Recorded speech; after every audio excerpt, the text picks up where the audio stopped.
What inherent risks are there with investing in bonds? And what are the most significant and important risks?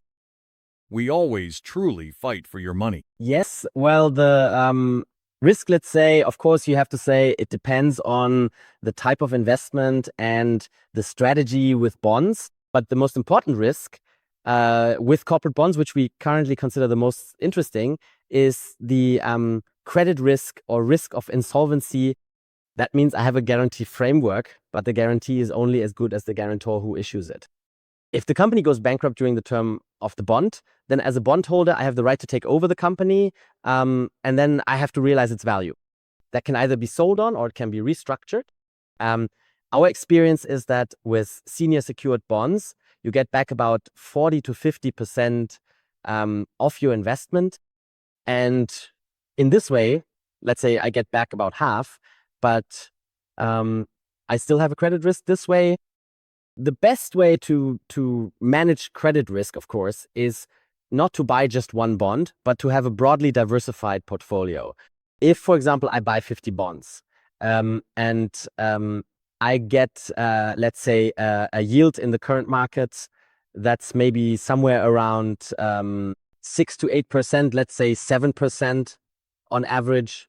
I have one company that goes bankrupt, then I have a 2% position that is lost, from which I usually get back maybe 1%. That means I have a negative contribution of 1% to the portfolio. That's relatively manageable, but from our point of view, the most important risk is the insolvency risk. The insolvency risk of the company, right? The insolvency risk of the company. You visit the company, you talk to the CFOs, to the responsible people. Do you also make visits, or do you get all your information from the computer? Or do you actually go visit companies with the chief financial officer? Do you meet him, or how do you do it? Yes, it's the investment decision for bonds is completely different from stocks. With stocks, I have to look at everything. With bonds, I'm looking for a single piece of information that gives me security. Let me give you an example. I'll give you an example of a company we invested in the past, the company Stena. It's a conglomerate from Sweden, and they also have activities in the oil sector. And the bond had dropped a bit, and we then said to management, we've seen your balance sheet. You have a large real estate portfolio here in addition to your other activities. Then he said, yes, exactly, we do. It's very large. And then we said, okay, but according to our calculations, the real estate here has a value that clearly exceeds the total value of all the bonds. Then he said, yes, that's absolutely correct. I said, why don't you just sell the real estate and use that to pay back all the bonds? He said, yes, we could do that, but why should we?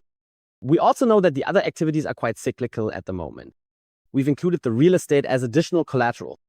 And attention, here's another important piece of information. In addition to the assets you see on the balance sheet, we also own land to build another 50,000 apartments. This is actually listed as 0 in the balance sheet, but it has a huge value that comes on top of everything else. And then I say, okay, that's all interesting, but then please explain to me why this bond. This was during the 0 interest rate environment where I got absolutely nothing for my money. The bond had a coupon of 6%, but was trading at a 20% discount to its issue price.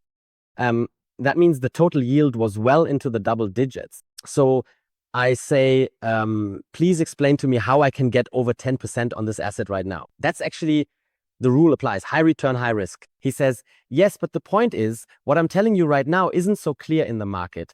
And many people see us as an oil services company. At that time, the market was difficult, but we have this additional security, and that's exactly what we're looking for. This security gives us comfort because in the worst case, I would be able to access the large real estate portfolio through the bond. These are residential properties, and even more than that, also in the 3 largest cities of Stockholm, in good locations, and in addition, the land plots as well. When you really let these points sink in, you come to the conclusion, no, the company is not going bankrupt. But if it's not going bankrupt, then I know the deal will be honored just as agreed. I know the future I can also see a stock with a lot of potential. I could also say, okay, the stock has a lot of potential. It is also very undervalued. And the real estate is worth much more. But here I need a very crucial point. Namely, I need other investors who share my opinion. But it can happen that my calculations are exactly right, that I know the company is undervalued, but if not all investors come to the same conclusion, I could be stuck with very poor performance for years. In the bond market, I don't need other investors. The bond matures. That means I have an event. So you're independent of the market, right? I'm independent of other investors. I'm independent of the market, of a very fundamental difference, which even professional investors. In my opinion, that's a very fundamental difference, right? You're independent of the market. Whatever happens, or it doesn't benefit you that the company is very good and successful.